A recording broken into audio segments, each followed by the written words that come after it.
But it appears as though central banks have completely lost control, with negative rates, and now a bank in Denmark offering, and I should point out Denmark is doing this, paying people to take out a mortgage. It seems like they are in a desperate situation, Egon. Yeah, well, you know what, Max? The central banks are panicking. Now it looks like the US is in a good shape, stock market is high, unemployment is low, but so why are they panicking? Well, it's very simple, because the world financial system and the banks are bust. German banks are bust, as we all know, starting with Deutsche Bank with 45 trillion euros in derivatives, which is 13 times German GDP. Italian banks are bust, Greek banks are bust, French banks are bust.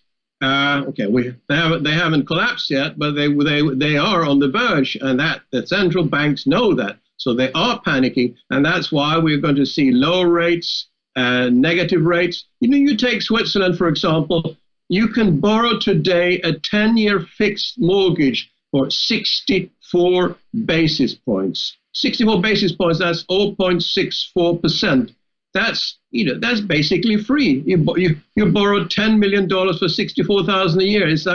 Or $1 million for $6,400. It's absolutely nothing. So it's a mad world, and it's sadly going to end in a catastrophe, because this bond market is now so overbought, and rates still going to come lower. At some point, people will dump the bonds, and we might have high bonds, low rates for a year or two, but then with the money printing, it will all turn around, and we will instead have hyperinflation, and people will dump the bond market, and we will see a massive collapse of bond prices.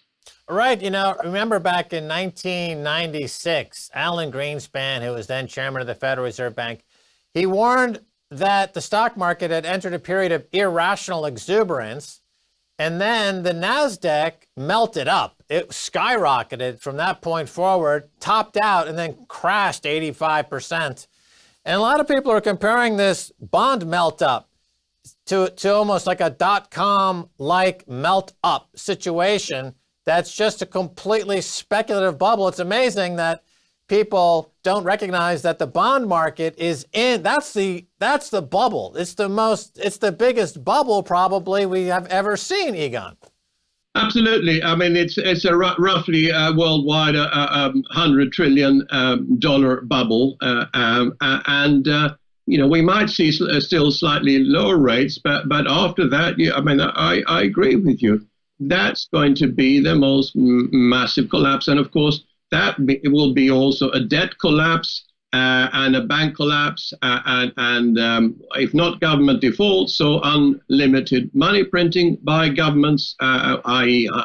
Inflation, hyperinflation, and that's all to follow. So, if you look at investors now, so bonds even now, so there are 30 or almost $14 trillion of negative yield bonds today, and that's just unheard of. You cannot earn any return, and instead you have to pay money for a bankrupt government to take your money. That's just unbelievable. Who the hell wants to lend money to a bankrupt government? I wouldn't give them a penny. But this is what the institutions are doing with pensioners' money, with fund money, etc. It's absolutely crazy.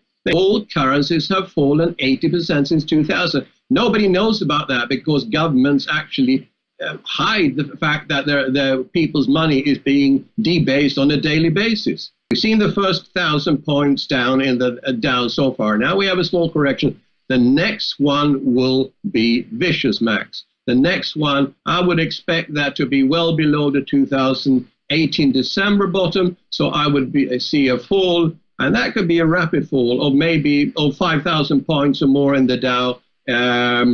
Once this turns, and that could be fairly soon, within the next week or two, we could see that turn in the stock market, and then we're going to see a vicious fall. And that's just the beginning, because we're turning into now a secular bear market worldwide. Right.